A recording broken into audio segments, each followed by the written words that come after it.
yang sekarang main catur ini, ya itu oligarki itu lawan Prabowo. Kemudian yang jahatnya itu adalah orang-orang yang membuat narasi seolah-olah Prabowo itu jadi anak buah Jokowi, gitu loh. Ini problemnya. Faktanya? Ya faktanya nggak mungkin dong. Bagaimana mungkin dia jadi anak buahnya Jokowi, orang dia yang punya kekuasaan real.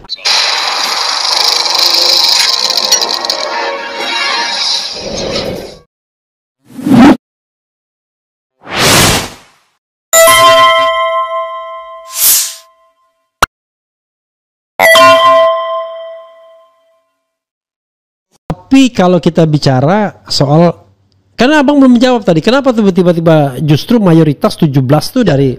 Kan saya tuh ikut proses. Sebenarnya kan saya dan Jumur ditawarin untuk masuk menjadi salah satu kandidat Menaker.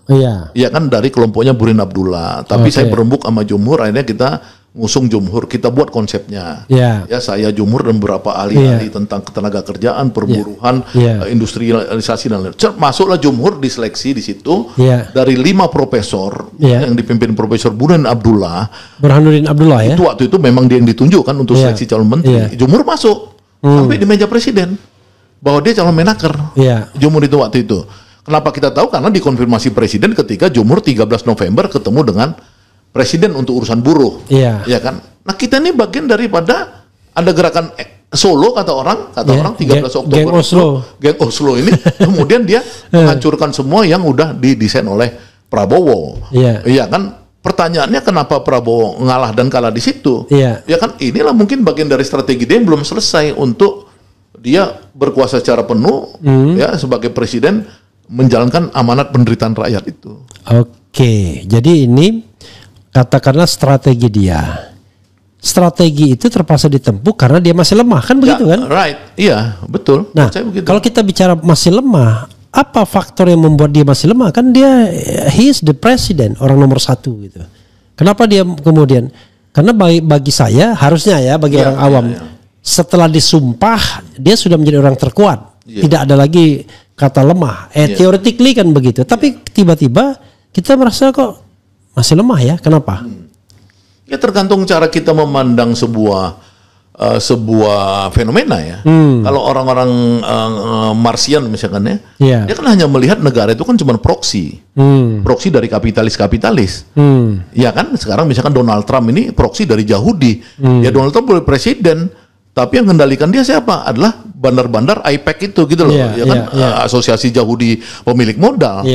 Jadi jangan kita pikir presiden itu kemudian berkuasa. Ya kan memang dia punya kekuasaan kayak Trump misalkan pada akhirnya dia pecat si Elon Musk misalkan gitu. Ya kan dia berantem apa segala. Tapi maksudnya lihat ekosistemnya itu di mana presiden itu ya pada saat dia mau jadi presiden dia melakukan satu dealing dengan beberapa pihak. Ya kan termasuk tentu karena biaya politik kita mahal. Ya maka itu orang udah banyak melakukan satu investasi yang Prabowo mungkin harus menghitung itu. Nah inilah memang pendekatannya nggak bisa normatif seperti Bung Repli tadi. Bung Repli kan sebagai profesor atau doktor di bidang hukum tata negara, presiden nomor 1 di Indonesia. Nah, kalau orang yang lihat dari ilmu sosiologi tadi, misalkan Marxis tadi, ini cuman proksi. Presiden ini proksi. Nah, bisa nggak seorang presiden itu kemudian pelan-pelan dia sendiri yang jadi sultannya, jadi rajanya, jadi penguasanya gitu loh. Kita tunggu aja. Oke, jadi saya mewakili pertanyaan orang awam ya kan. He is the president, kok malah kesannya lemah sekali. Oke, karena tadi artinya Anda ingin mengatakan bahwa proksi kekuasaan itu masih di tangan Jokowi atau gimana? Ya tentu bukan Jokowi. Bukan proksi ya, tapi provider kekuasaan. Menurut saya kan Jokowi itu cuma proksi juga. Ya kan, proksi daripada kapitalis-kapitalis yang hartanya di Indonesia kalau dikumpulkan itu kan sudah 60-70%. Ya kan, sisanya kan orang Indonesia ini kalau menurut Oxfam itu orang-orang miskin semua kan. Yang kaya ini kan segelintir orang dan mereka lah yang menguasai Indonesia ini gitu loh. Jadi artinya Prabowo sedang melakukan pertarungan politik bukan dengan Jokowi saja sebagai proksi, tapi dengan kapitalis-kapitalis yang dia sekarang menjadikan tersangka-tersangka itu. Ya kan, Nah, banyak kan udah tersangka-tersangka ini yang proksi-proksi ini, baik yang penguasa kebun, penguasa Pertamina, penguasa judi online apa segala ini kan dihalau semua oleh Prabowo. Nah, persoalannya ini kan kekuatan mereka tuh lebih kuat dari Prabowo atau enggak? Nah, ini kita lihat ini. Ya, tetapi kalau memang yang berkuasa itu adalah para kapitalis gitu ya, apakah mereka masih mempercayai Jokowi sebagai proksi mereka? Bukan Prabowo yang the real presiden secara de jure begitu. Ya, itu kan dari keuntungan kan dan kepentingan kan. Kalau mereka itu kan ngitung sama Jokowi dia untung banyak misalkan. Dia bisa punya tanah 5 juta hektar, 10 juta hektar. Sama Prabowo tanahnya diambilin, dibalikin ke negara. Saya dengar isu juga misalkan dia minyak ini dia minta sama Reja Khalid. Lu balikin ke negara uangnya. Yang kamu udah ambil selama ini, entah 50 triliun atau berapa, balikin. Nah kan orang-orang ini pusing dong, uang yang udah dia pegang sekian banyak, kebun sekian banyak, nikel-nikel nantinya, kemudian sumur-sumur minyak apa segala, ini mau diambil Prabowo. Karena Prabowo sangat percaya dengan konstitusi pasal 33 Undang-Undang Dasar 1945 ya, yang menyatakan bahwa semua kekayaan yang tidak dimiliki secara legal oleh Kongo-Kongo ini itu punya negara. Sementara yang ini secara de facto masih dikuasain mereka. Ini kan problem sekarang. Inilah pertarungan antara Prabowo, ini real pertarungan ini. Ya, tapi masalahnya kenapa Jokowi terkesan masih kuat padahal dia kan nggak pegang kekuasaan apapun. Oke lah ya, kalau dia masih bisa nitip wakil presiden. Tapi kan wakil presiden pun kan tidak memiliki kekuasaan yang sekuat presiden, bahkan bisa dikatakan kekuatan negara itu 90% di presiden, 10% di wakil presiden saja begitu. Ya kalau menurut saya ini Jokowi ini kan cuman, saya bilang sekali lagi, proksi ya. Dan ini kan sebenarnya cuman membuat kita tuh terkecoh. Ya kemudian kita tuh sebel dengan situasi ini. Jadi dia jadi ditampilkan sebagai panggung depan, sebagai sasaran tembak ya kan, tembak. Karena kalau dia betul-betul menurut saya dia tidak punya kekuasaan Jokowi ini. Ya, misalkan dia dari segi modal mungkin ada udah, karena mungkin kalau betul OOCRP itu 10 tahun dia berarti udah ngumpulin. Tapi dia tidak mungkin lebih hebat daripada raja-raja sawit. Dia kan raja-raja gula, raja-raja tepung terigu, gandum apa segala. Itu kan orang-orang yang uangnya itu udah 10 triliun, 20 triliun gitu, ya kan? Nah, kalau Jokowi mungkin ada 1 triliun mungkin ya kan, kira-kira gitu, keluarganya apa segala. Wah, ada yang bilang 1000 triliun uang dia. Ya kalau itu Bitor kan yang bilang dia ada di bawah bunker itu. Tapi kan itu misalkan oke lah. Maksudnya itu dia belum bisa seperti Soeharto yang 30 tahun yang membangun satu sistem mafio, kerajaan. Ya kan, kerajaan oligarki. Nah, ini belum menurut saya. Belum. Nah, yang sekarang main catur ini ya, itu oligarki itu lawan Prabowo. Bahwa di situ ada Jokowi sayap mereka. Ya, dia gunakan untuk bagaimana supaya Prabowo ini, kasihan lama Jokowi ini kan yang ngantarkan lu lagi sakit nih di Solo ya kan, tangannya kulitnya hancur apa segala. Mungkin Prabowo akhirnya terenyuh, dia kunjungin ke Solo. Nah, kemudian yang jahatnya itu adalah orang-orang yang membuat narasi seolah-olah Prabowo itu jadi anak buah Jokowi gitu loh. Ini problemnya. Faktanya? Ya faktanya nggak mungkin dong. Bagaimana mungkin dia jadi anak buahnya Jokowi, orang dia yang punya kekuasaan real dibanding Jokowi, bukan dibanding konglomerat tadi ya. Kalau mau konglomerat sih Soeharto aja bisa digulingkan oleh 300 konglomerat Indonesia kan. Ya, tapi yang jadi masalah adalah dalam setiap kesempatan Prabowo ini selalu memuji-muji Jokowi. Hidup Jokowi, hidup Jokowi, hidup Jokowi. Kemudian dalam banyak kesempatan ya dia selalu melihat bahwa ini saya meniru Jokowi guru saya dan lain sebagainya. Too much. Eros Jarod mengatakan ya bolehlah berterima kasih kepada Jokowi, tapi ya jangan seperti itu juga, too much, terlalu berlebihan gitu. Nah, secara psikologi apa kepentingan dari Prabowo untuk memuji-muji Jokowi? Sementara ini mohon maaf ya pada pendukung Jokowi, rakyat sebel gitu loh. Termasuk Bang Gana sendiri kan sebel gitu, yang mengatakan 10 tahun nggak bisa berpikir gitu.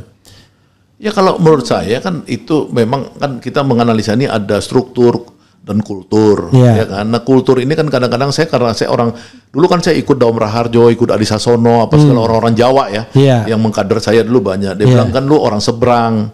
Ya kan, makanya kita sama lu itu sama kamu itu ya suka maklum. Di Jawa ini ada etika Jawa, bla bla bla. Saya banyak belajar sama mereka dulu ya. Nah, maksud saya itu mungkin di dalam satu kultur ya, itu memang Prabowo tidak bisa menunjukkan ya dengan orang yang mengantarkan dia jadi presiden apa segala itu secara vulgar. Ya kan, kalau di kultur kita bisa tunjukkan vulgar. Di sini mungkin itu. Nah, tapi kalau kita lihat kebijakan-kebijakan dia, ya contoh satu, kebijakan 10 tahun Jokowi yang membuat jutaan hektar sawit, ya itu sebebas-bebasnya berdiri secara ilegal dengan hitungan itu sekitar 300 triliun kerugian negara per tahun. Itu sekarang diambil semua sama Prabowo, dimasukkan ke Agrinas.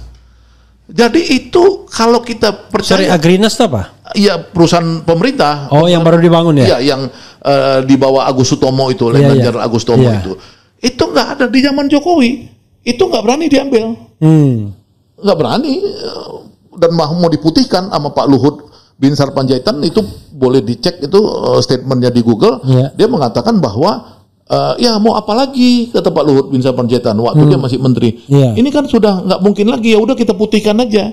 Udah ngomong gitu Pak Luhut. Tapi sama Prabowo diambil semua, disita. Ini kembalikan ke negara.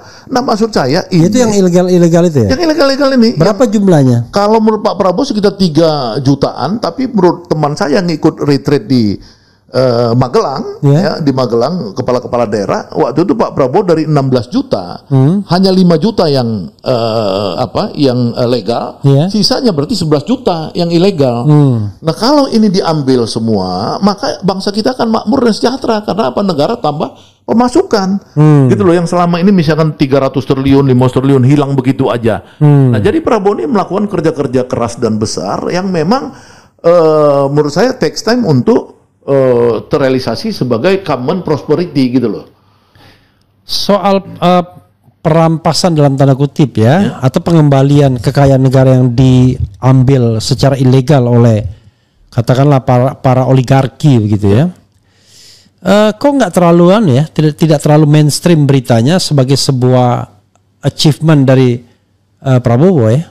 Ya, itu memang juga satu problem kan. Jadi memang ada problem propaganda.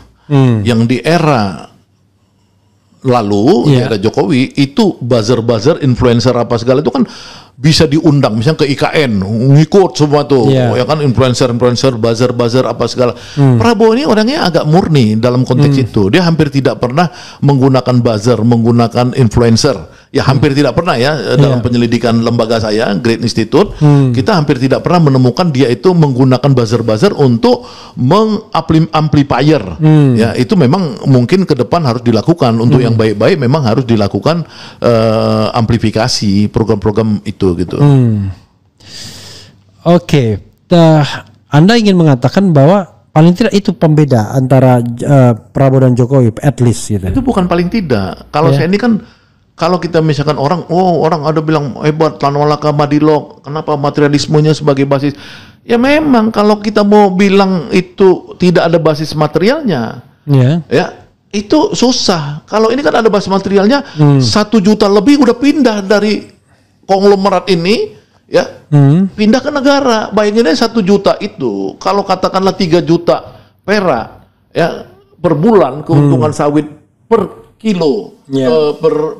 Satu kilogram untungnya berapa, 1 ton ya kalau salah, 3 juta ya, itu berapa ratus triliun ya, uang itu yang setahunnya itu yang balik ke negara. Ya, terus kita bilang itu apa, itu peristiwa yang ada materialnya, dan itu perangnya itu pasti gede. Anda sudah menghitung secara persis sawit yang diambil dengan potensi atau pendapatan yang sudah dinikmati.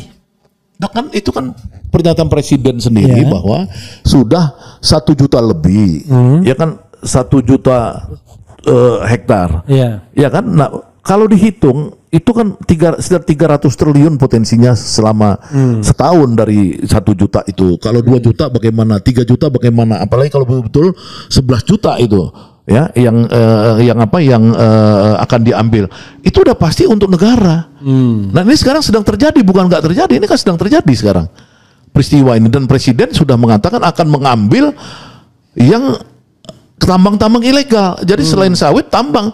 Jadi kan artinya apa? Yang berdasarkan Undang-Undang Dasar 45 pasal 33 itu, ya kan, semua itu menjadi kekayaan negara. Jadi kalau orang seperti Prabowo bicara kekayaan negara, itu maka itulah konsep Pancasila menurut Pak Prabowo. Kalau orang pendidikan, orang teoritik bilang itu konsep sosialistik. Ya kan? Nah, itu memang konsep itu sosialistik yang dilakukan oleh Prabowo. Jadi sekarang itu sudah bertabrakan dengan ajas sebebas-bebasnya di era Jokowi. Itu bukan saya ngitung, itu memang sudah fakta di publik. Oke.